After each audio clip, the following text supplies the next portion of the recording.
साक्षात् परब्रह्म तस्मै श्री गुरुवे नमः।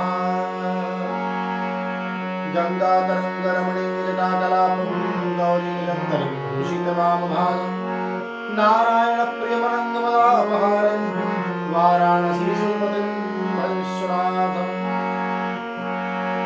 ध्यायेदाजानबाहुं धृतसरधनुषं बद्धपद्मासनस्थं पीतं वासो वसानं नौकमलदर्शवर्धिनेत्रं प्रसन्नं वामाङ्कारूढसीतामुखकमलमिन्निलोचनं नीलदाभं नानालङ्कारदीप्तं ददतमुरोजटामण्डलं रामचन्द्रम्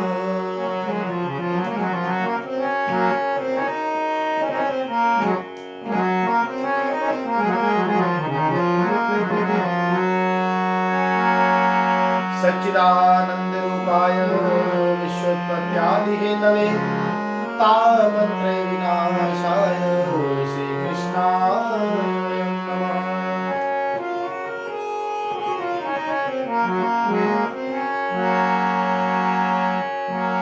अतुलित बलधामं हेमशैलाभदेहं दनुजवन कृशानुज्ञानिनामगण्यं सकल गुण निधानं वानराणामधीशं रघुपति प्रिय भक्तं वातजातं नमामि।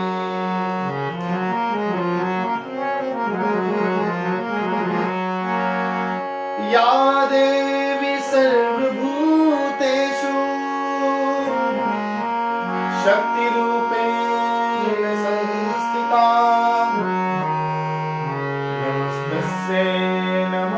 नमस्तस्यै नमस्तस्यै नमो नमः।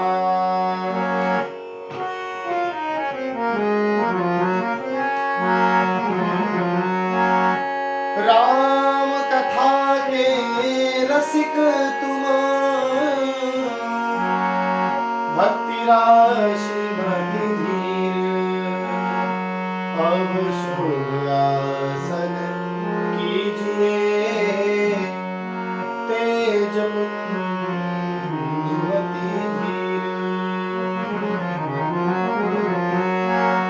रामायण तुलसी कृत कथा करहूं विस्तार शुचि सुंदर्यासन सुभग आय पवन कुमार।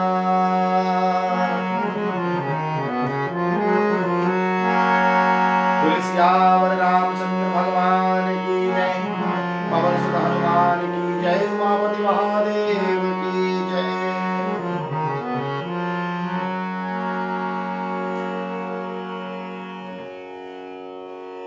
सभी राम भक्तों को, मेरे अनुजों को इस चैनल के माध्यम से जुड़े हुए एवं प्रभु राम के द्वारा प्रेरित मेरे मन में उपजे इस छोटी से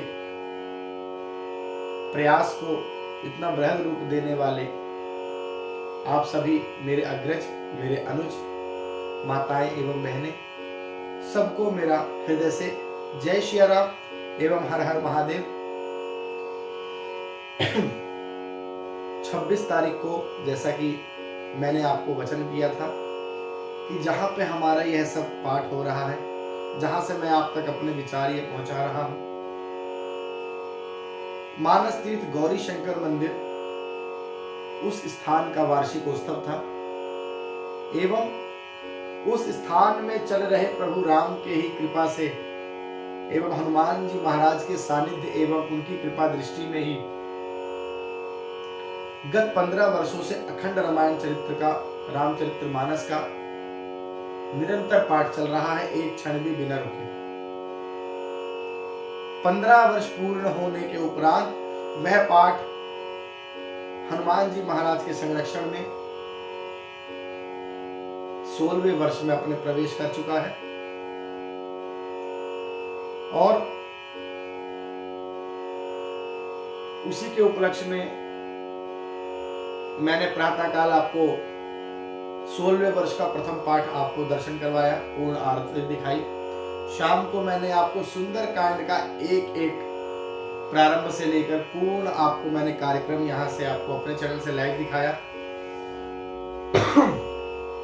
तो आप चाहें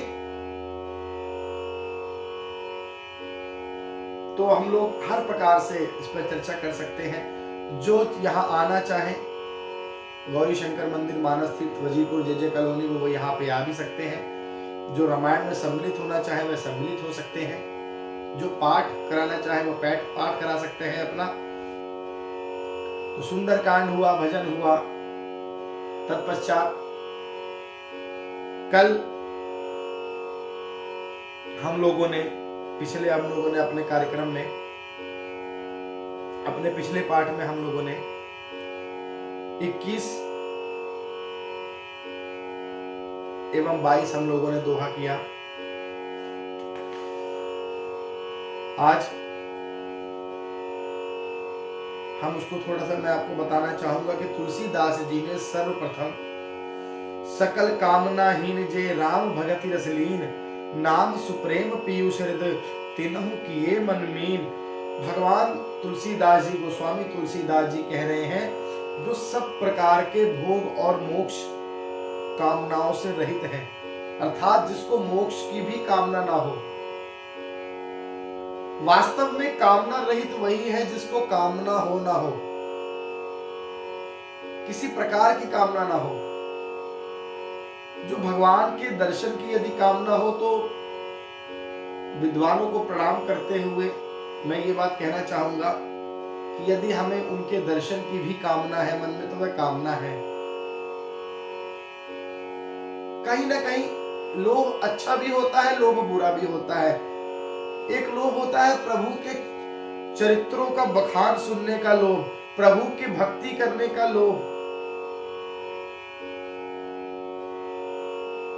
एक लोभ होता है प्रभु के रसामृत पान करने का लोभ, कि कहां से हम प्रभु के, अपने ईश्वर के, अपने इष्ट के हम लोग किस प्रकार उनके चरित्रों को सुन सके, किस प्रकार उनकी लीलाओं का अनुसरण कर सके, कहां से किस प्रकार इस जीवन काल में हम अपना समय निकाल सके, एक क्षण भी मिले तो हम प्रभु नाम का संकीर्तन कर सके, वह भी एक लोभ है। प्रभु नाम का लालच होना, प्रभु नाम के रस का लालच होना, यह लोग बहुत अच्छा है। कामना मोक्ष की भी कामना लोगों को होती है कि भैया हमें मोक्ष मिल जाएगा, इसीलिए हम प्रभु के चरणों में बैठे हैं।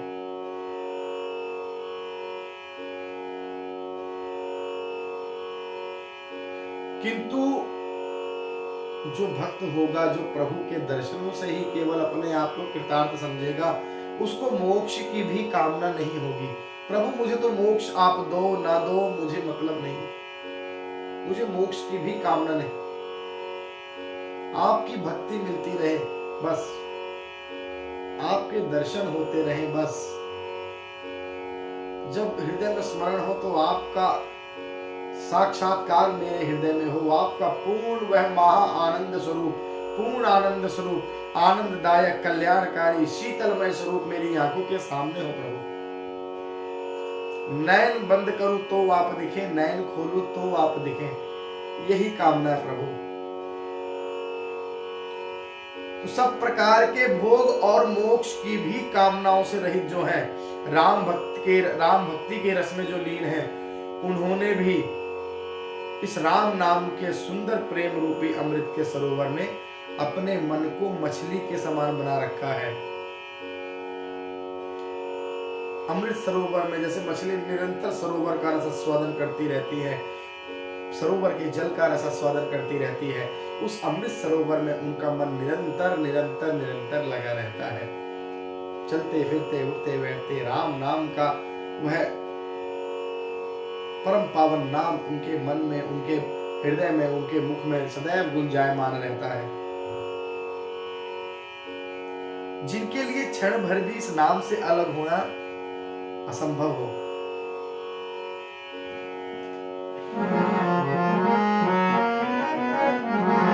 बाईसवें दोहे के पश्चात प्रथम चौपाई।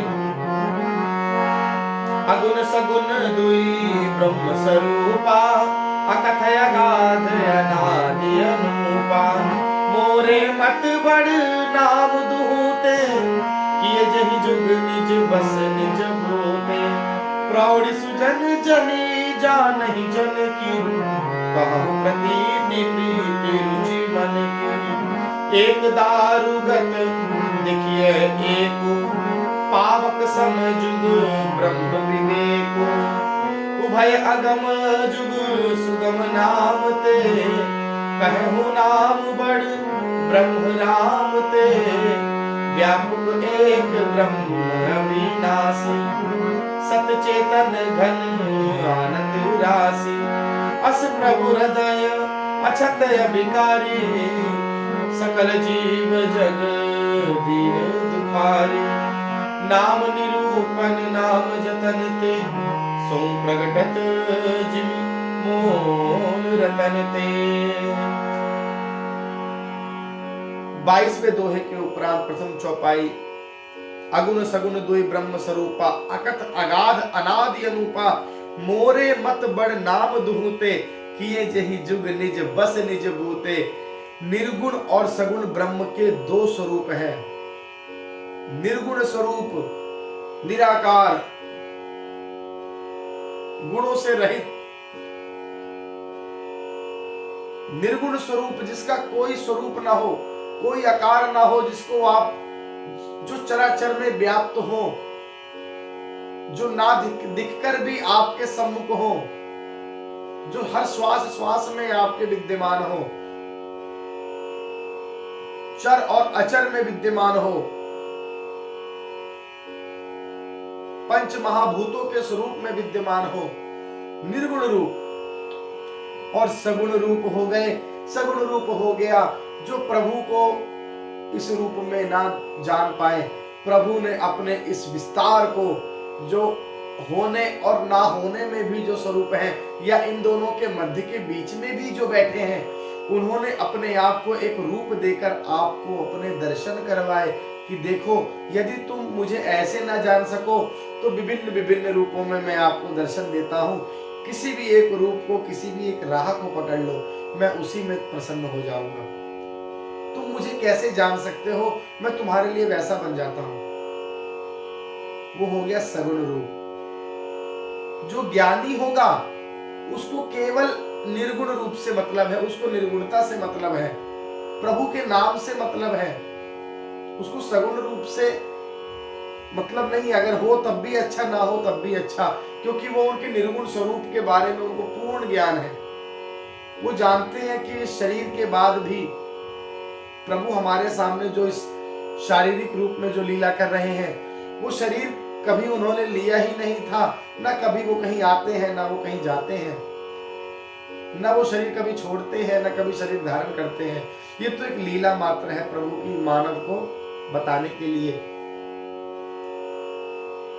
किंतु जो भक्त होगा उसको सगुण रूप की आवश्यकता अवश्य होती है, सगुण भक्ति की आवश्यकता होती है, एक मार्ग की आवश्यकता होती है, एक मार्गदर्शक की आवश्यकता होती है। उस मार्ग में, हम गंतव्य में हमें क्या मिलेगा, किसके लिए हम जा रहे हैं, उस गंतव्य के नाम की आवश्यकता होती है। तुलसीदास जी कहते हैं अकथ अगाध अनादि अनुपा, ये दोनों ही अकथनीय है, अथाह है, अनादि है। राम जी का स्वरूप या राम जी का निर्गुण रूप, इनकी कथा कहना, इनका पार पाना असंभव है। यह अनुपम है, जिनकी उपमा न की जा सके, अनादि है, जिसका मध्य, आरंभ और अंत कोई जान ना पाया हो। अथाह है, जिसकी गहराई जानना, जिसका विस्तार जानना असंभव हो। अकथनीय है, जिसके बारे में चर्चा करना असंभव हो। मेरी सम्मति में नाम इन दोनों से बड़ा है, मोरे मत बड़ नाम दुहूते। निर्गुण और सगुण रूप जो भगवान के हैं, उनसे बड़ा तो इन दोनों से बड़ा ही उनका नाम है।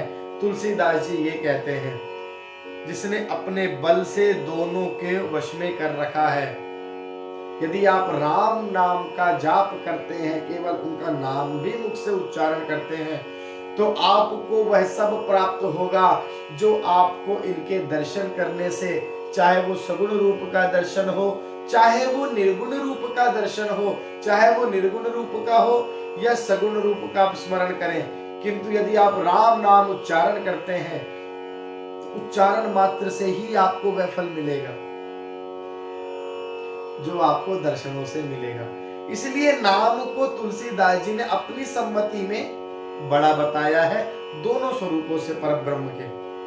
प्रौढ़ सुजन जन जानहि जन की, कहाहु प्रतीति प्रीति रुचि मन की, एक दारुगत देखियत एको, पावक समजुग ब्रह्म विवेकु। सज्जन गण इस बात को मुझ दास की डिठाई से, केवल काव्योक्ति ना समझे, केवल इसे कवित्व ना समझे कि मैं अपनी कविता पूरी करने के लिए कुछ महिमा मंडन कर रहा हूं। कहा हो प्रतीति प्रीति रुचि मन की, मैं अपने मन के विश्वास, अपने प्रेम और अपने रुचि से यह बात कहता हूं। मेरे गुरु की प्रेरणा से, मेरे गुरु ने जो मुझे सिखाया है, मैं आप तक वो पहुंचा रहा हूं। तुलसीदास जी कहते हैं मेरे मन में जो है, मेरी जो रुचि है, निर्गुण और सगुण दोनों प्रकार के ब्रह्म ज्ञान अग्नि के समान है। निर्गुण उस अप्रकट अग्नि के समान है जो काठ के अंदर है परंतु दिखती नहीं है। बिजली पावर हाउस में बनती है, बिजली बनती हुई किसी को नहीं दिखती, वो बिजली आपको अलग अलग फिर स्वरूपों में दिखती है। अगर वह पावर हाउस में बिजली बनती रहे, कुछ लोग जानते हैं भैया पावर हाउस में बिजली बन रही है, लेकिन वो बिजली आपको प्रत्यक्ष कब होती है? छोटे बल्ब के रूप में, बड़े बल्ब के रूप में, मशीन के रूप में, छोटी मशीन के रूप में, हीटर में, पंखे में, एसी में, कूलर में, अलग अलग रूपों में बिजली आपको प्रत्यक्ष होती है। और जब बिजली कटती है तो सब तरफ से बिजली आपको, वह अंधेरा भी उसी टाइम सब जगह एक तरफ हो जाता है।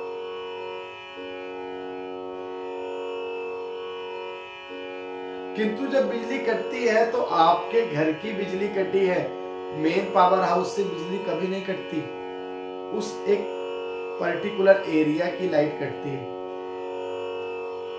पोल्स में, तारों में बिजली प्रत्यक्ष उसमें भी है, केवल आप तक सप्लाई बंद हो गई। ये जानने योग्य बात है। अग्नि जल रही है, अग्नि लकड़ी के अंदर जल रही है, अग्नि जलने के बाद जब थोड़ी शांत होती है, काठ की, उस काठ के अंदर अग्नि विद्यमान है किंतु दिखती नहीं है। तो दोनों प्रकार के ब्रह्म का ज्ञान अग्नि के समान है, जो काठ के अंदर है दिखता नहीं, और सगुण उस प्रकट अग्नि के समान है जो प्रत्यक्ष दिखती है आपको।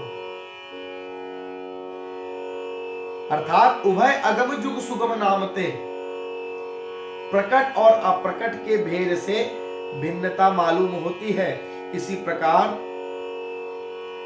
निर्गुण और सगुण तत्वतः एक ही है, तत्व उनका एक ही है, मूल उनका एक ही है। कोई निर्गुणता में माने, कोई सगुणता में विश्वास करे, कोई सगुण रूप से उनको ध्याए, कोई निर्गुणता में उनको माने। कहूं नाम बड़ ब्रह्म रामते, दोनों ही जानने में बड़े कठिन हैं। कठिनता दोनों में है और दोनों सुगम हो जाते हैं जब आप नाम लेते हैं, केवल नाम सुमिरन करते हैं। निर्गुणता को जानना, जैसा कि मैंने अभी आपको बताया कि तुलसीदास जी कहते हैं ब्रह्म के दो स्वरूप निर्गुण और सगुण। निर्गुण रूप को जानना अकथनीय है, अथाह है। कितना जान सकते हो जान लो, तब भी उनकी लीलाएं, उनका स्वरूप आप नहीं जान सकते। जो चर और अचर, और जब चर और अचर भी नहीं थे तब भी, जो समय और असमय, जब था और जो नहीं था, होने और ना होने पर भी जो विद्यमान रहे हो, ना होने और होने के मध्य में भी जो विद्यमान रहे हो, उसको आप कैसे जान लोगे?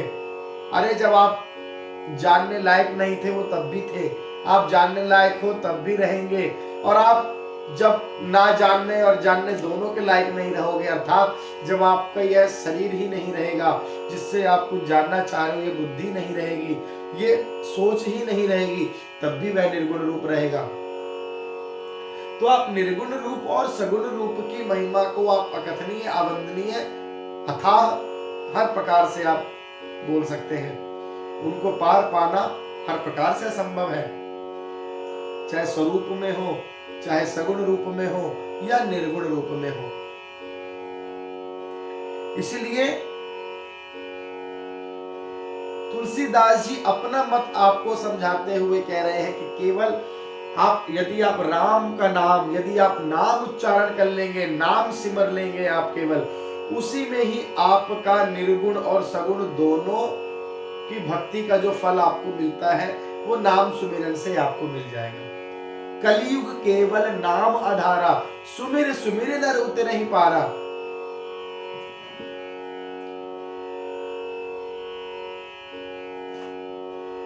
अब व्यापक एक ब्रह्म अविनाशी, सत्य चेतन धन आनंद राशि। मैंने इस नाम को, दोनों सुगम, जिस नाम को जपने से निर्गुण और सगुण सुगम हो जाते हैं, इसी से मैंने नाम को ब्रह्म से और सगुण राम से बड़ा कहा है। निर्गुण को ब्रह्म बताया पर ब्रह्म निर्गुण रूप, और राम को बताया सगुण रूप। उस पर ब्रह्म ने श्री राम रूप में सगुण रूप आपको दिखाया। श्री राम के रूप में पर ब्रह्म ने अवतार लिया कि देखो ये मेरा स्वरूप है, आप इसको मानो। अगर आप निर्गुणता में नहीं मानते, यदि आपको स्वरूप ही देखना है तो यह मेरा स्वरूप है। किंतु तुलसीदास जी ने श्री राम के नाम को निर्गुण ब्रह्म से और सगुण राम से भी बड़ा कह दिया। ब्रह्म व्यापक है, एक है, अविनाशी है, सत्ता चैतन्य और आनंद घन की राशि है। अर्थात उस नाम के सुमिरन से आप उस परम ब्रह्म को, निर्गुण रूप को और सगुण रूप को, दोनों को प्राप्त कर सकते हैं। अस प्रभु हृदय अछत विकारी, सकल जीव जग दीन दुखारी। नाम निरूपण नाम जतन ते, सो प्रगटत जिमी बोल रतन ते। ऐसे विकार रहित प्रभु के हृदय में रहते भी जगत के सब जीव दीन और दुखी हैं। अस प्रभु हृदय अछत अविकारी, विकार रहित प्रभु, तुलसी जी कह रहे हैं ऐसे विकार रहित प्रभु के हृदय में रहते भी जगत के सब जीव दीन और दुखी ही हैं। सकल जीव जग दीन दुखारी। नाम निरूपण नाम जतनते, नाम का निरूपण करके अर्थात नाम के यथार्थ के स्वरूप, महिमा, रहस्य, प्रभाव को जानकर, उस नाम की महिमा जान लिया, उस नाम का स्वरूप जान लिया, उस नाम के रहस्य को जान लिया, उनके नाम के जपने के प्रभाव को जानकर भी नाम का जतन करने से, अर्थात श्रद्धा पूर्वक उसका नाम जपने से, सोई प्रगटत जिमी मोल रतनते, वही ब्रह्म ऐसे प्रकट हो जाते हैं जैसे रत्न के जानने से उसका मूल्य प्रकट हो जाता है। आपके हाथ में रत्न है, यदि आपको उस रत्न के बारे में कुछ नहीं पता, एक अबोध बालक को आप वह रत्न दे दें, एक अमूल्य रत्न दे दें, तो उसके लिए वह खिलौना ही है, उसको फेंक देगा हाथ से।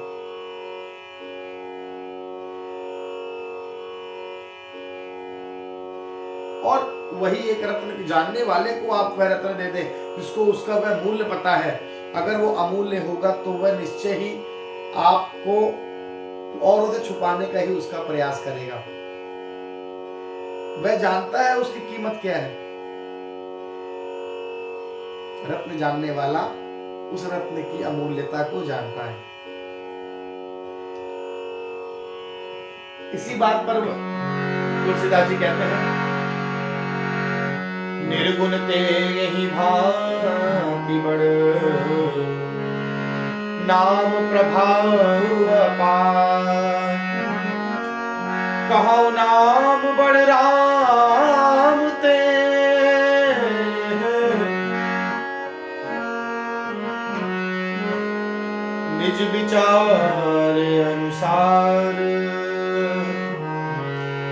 निज विचार अनुसार।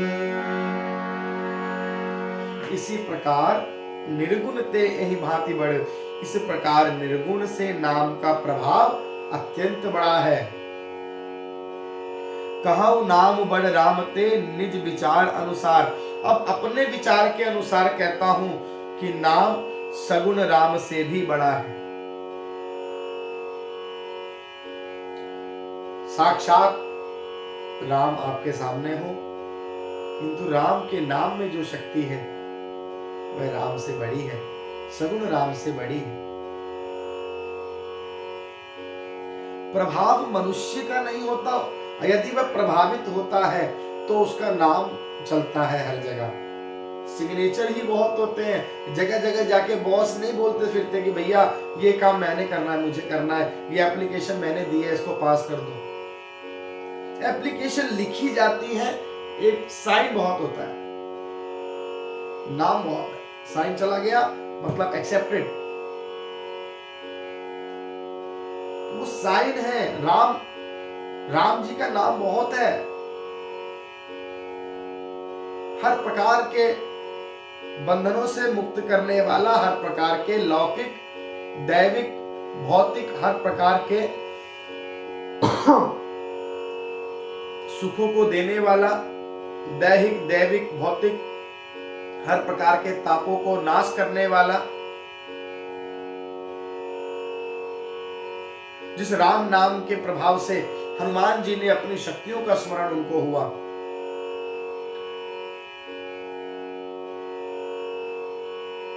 रचि महेश निज मानस राखा। इस रामचरित्र मानस को, उनके पूरे उस रामचरित्र मानस कथा को, जिसमें स्वयं राम नाम आच्छादित हो हर जगह, शंकर भगवान ने उनको जपते हुए अपने मन में ही धारण करके रखा।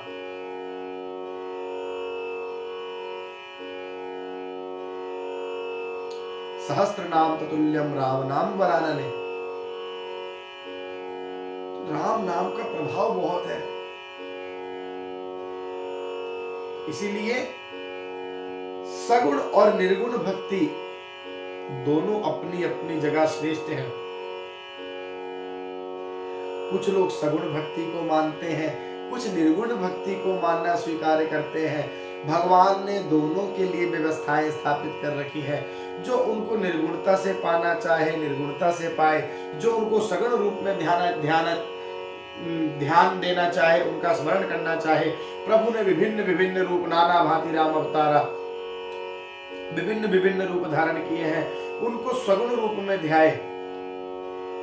किंतु तुलसीदास जी का ये कहना है कि मेरे मत के अनुसार हर चीज, दोनों पर ब्रह्म के दोनों रूपों से, दोनों भक्ति के स्वरूपों से बड़ा उनका नाम का जाप है। उनके नाम का आप जाप कर लेते हैं तो वह उनके स्वरूप से भी, सगुण स्वरूप से भी और निर्गुण स्वरूप से भी, दोनों का फल आपको उसी प्रकार उसमें मिलेगा।